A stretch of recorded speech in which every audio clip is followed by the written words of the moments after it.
สวัสดีจ้าพ่อแม่พี่น้องสวัสดีFCทุกท่านเนาะค่ะ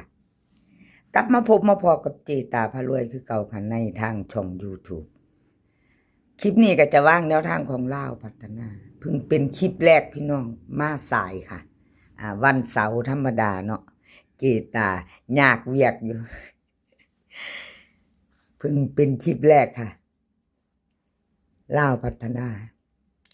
มื้อคืนนี้เนาะพี่น้องเป็นของมื้อวานมื้อคืนนี้วันศุกร์ที่24ลาวพัฒนาออก56125ล่างค่ะพี่น้องของเจตาหลุดไปอีกแล้วเด้อ FC เจตาว่าจังใดหลุดอีกแล้วบ่เกเจ้าว่าติหลุดอีกแล้วค่ะหลุด2งวดติดแล้วเด้อ2ตัวเด่นวันที่24ก็หลุด23บ่หลุดค่ะเป็นจังไดเจตาเปลี่ยนสูตรใหม่หรือสูตรเก่าเจ้าสิบนเป็นบนล่างเป็นล่างวะ เรียกว่าเขาก็หัวเสื้ออยู่วะ กับพยายามอยู่เนาะซอกอยู่พี่น้องซอกอยู่หัวไปสละพี่น้องมือแรง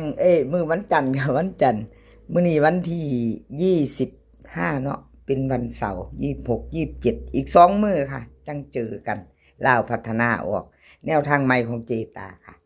คลิปนี้ก็มี7เส้นดังคือเก่าค่ะอ่านซื้อเส้นก่อนเจตาพารวยไทยมักหวยอ้อเพชรชอชัยชาญเลขล็อกหนองบัวรับสายด่วนเลขล็อกโฟกัสค่ะ7เส้นดังคือเก่าเด้อค่ะอ่านซื้อไปแล้วชอบของผู้ใดมักของผู้ใดจัดของผู้นั้นไปเบิ่งแนวทาง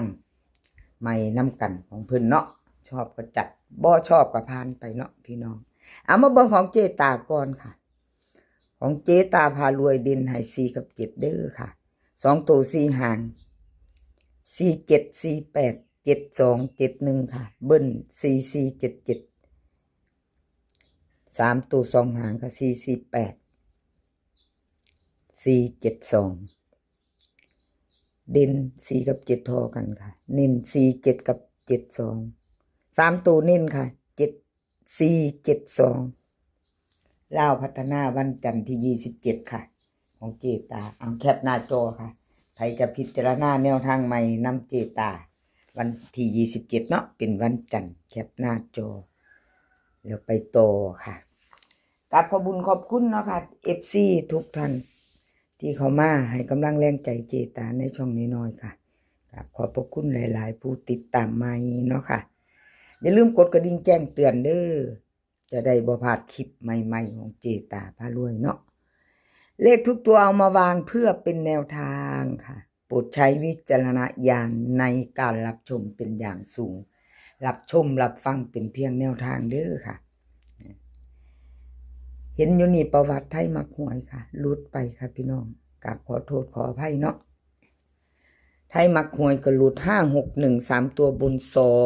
25ล่างค่ะ2ตัว2งวดติดค่ะ2งวดติดหลุดไปไทยมักหวยเจตายเบิ่งประวัติแต่ละเสี้ยน2งวดเนาะพี่น้องเห็นไปน้ำกันเบิ่งไปน้ำกันค่ะเสี้ยนใดเข้าเสี้ยนใดหลุดได้เห็นชัดเจนไปน้ำกันเนาะพี่น้องชัดเจนหลุดคือหลุดเขาคือเขาเนาะแนวทางแต่ละเสี้ยนพี่น้องเอาไทยมักหวยค่ะของวันจันทร์เพิ่นให้มาเด่น0กับ3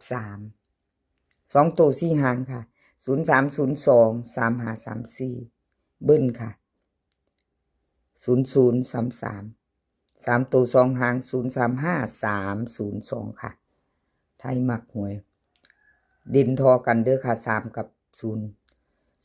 ค่ะกับ35เพิ่นเน้นให้2ตัว2หาง0353 3ตัวหางเดียวค่ะพอจะต่อกับไทยมักหวยแคปหน้าจอค่ะกับขอบคุณขอบคุณไทยมักหวยหลายๆค่ะที่ให้แนวทางมาวางทางช่องเจตาเนาะกับขอบพระคุณเป็นอย่างสูงค่ะเอามาต่อด้วยอ้อเพชรก็หลุดไปค่ะขอโทษขออภัยแทนเพิ่นเนาะอ้อเพชร561ค่ะลาวพัฒนาวันที่24 25ล่างเอาของเพิ่นเขาอยู่ตัวหนึ่งอยู่เจตาเจ้า2ตัวมา1ตัวค่ะของอ้อเพชรมา1อยู่เนาะพี่น้อง2ตัวมา1ตัวแต่ว่า2ตัวนะบ่เข้าทั้ง2งวดค่ะพี่น้องหลุดแล้วหลุดเลย ของอเพชรค่ะเอามาต่อใหม่มือวันจันทร์ที่27เนาะค่ะใครจะแจมือตามต่อกับแคปหน้าจอไว้ค่ะเตรียมแคปหน้าจอเนาะของอเพชรค่ะอเพชรเพิ่นให้มาค่ะเด่น8กับ5 2ตัว4หาง8 5 8 4 5 0 5 1ค่ะเบิ้ล88กับ55 3ตัวค่ะ3หาง8 50 8 85 5 50ค่ะเด่นเพิ่นทอกันค่ะ8กับ5เน้น8 5กับ50 3ตัวเน้นหางเดียวค่ะ8 8 5เอาไปจะโตแคปหน้าจอค่ะไปจะตามโตแคปหน้าจอไว้กับอเพชรกับขอบุญขอบคุณอเพชรหลายๆค่ะที่ให้แนวทางมาวางทางช่องต่อไปค่ะช่อชัยชาญนี่กอดข้อกันมาเด้อพี่น้อง61ตัวเน้นตัวจอของเพิ่นพร้อมเด้อ FC เป็นจังไดแน่มีไผตามเพิ่นบ่เพิ่นหลุดเพิ่นเข้ามาห่างๆเนาะพี่น้องแนวทางของช่อชัยชาญนี่ห่างๆบางเทื่อก็มาติดกันอันเลขเด่นเพิ่นงวดนี้ก็กอดข้อกันมาแล้วก็ตัวเน้นตัวจอค่ะ2ตัวบน61ล่าง2หานี่ค่ะ2งวดเด่นเพิ่นกอดข้อกันมา4กับ2แล้วก็มา1กับ6ค่ะวันที่24จะเป็นแบบนี้แนวทางของช่อชัยชาญเนาะพี่น้องว่าบ่คันมีผู้ใดพิจารณาเบิ่งแนวทางของเพิ่นช่วงนี้ก็2ตัวเพิ่นห่างๆอยู่ค่ะกับขอบคุญขอบคุณช่อชัยชาญหลายๆค่ะที่ให้แนวทางมาวางทางช่องเนาะไม่มีแนวทางก็ไม่มีช่องเนาะพี่น้องกับขอบคุญขอบคุณหลายๆเสี้ยนด้วยกันค่ะช่อชัยชาญลาวพัฒนาวันที่27เป็นวันจันทร์ค่ะเด่นเพิ่นให้มา5กับ3 53 52 38 39ค่ะ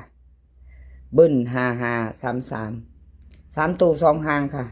539 339ค่ะเด่นทอกันเด้อหางกับ3พี่น้อง2ตัวเพิ่นเน้น2หาง5338 538ค่ะ3ตัวหางเดียวเพิ่นเน้นให้เนาะใครจะตามต่อช่อชัยชาญแคปหน้าจอค่ะแคปหน้าจอไว้แล้วไปต่อเนาะพิจารณาวันจันทร์ค่ะมื้อนี้เป็นวันเสาร์จีตาลงให้ก่อนเนาะค่ะเป็นวันเสาร์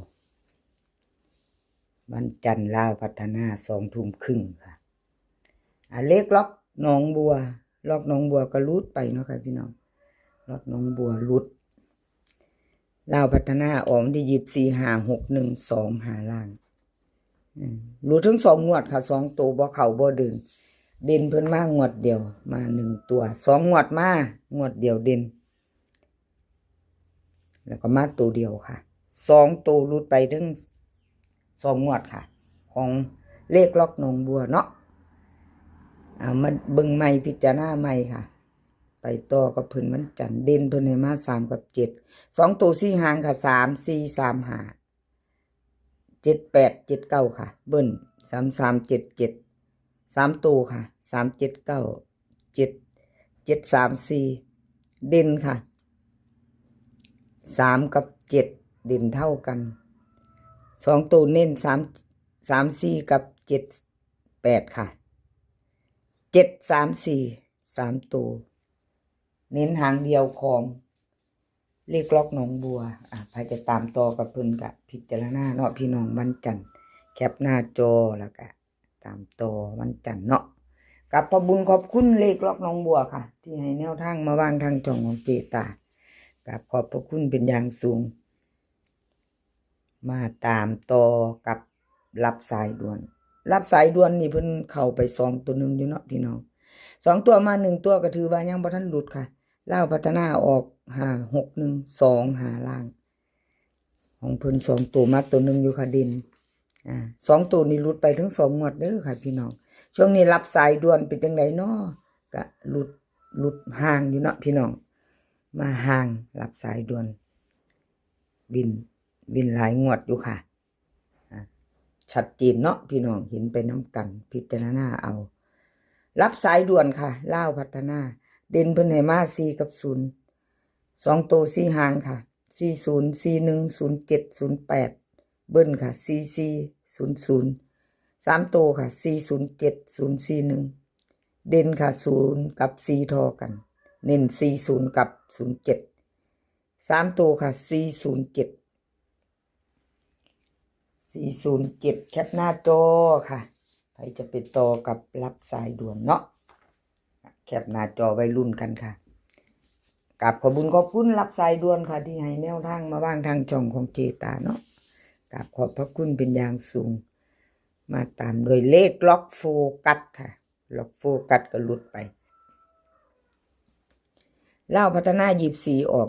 561ค่ะ25ล่างล็อกโฟกัสหลุดทั้งดินทั้ง2ตัวเด้อค่ะบ่เข้าบ่มาเนาะวันที่23เพิ่นเข้าไป2ตัวนึงค่ะหลุด2งวดติดกันค่ะกับขอโทษขออภัย FC แทนล็อกโฟกัสเด้อพี่น้องโฟกัสหลุด2งวดกับ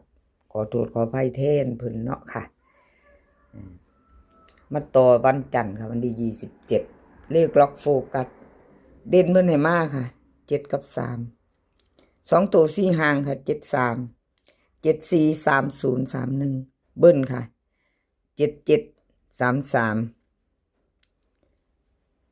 3ตัว2หาง730 374เด่น7กับ3ทอกันค่ะเน้น2หาง73กับ31 3ตัวเน้นหางเดียวค่ะ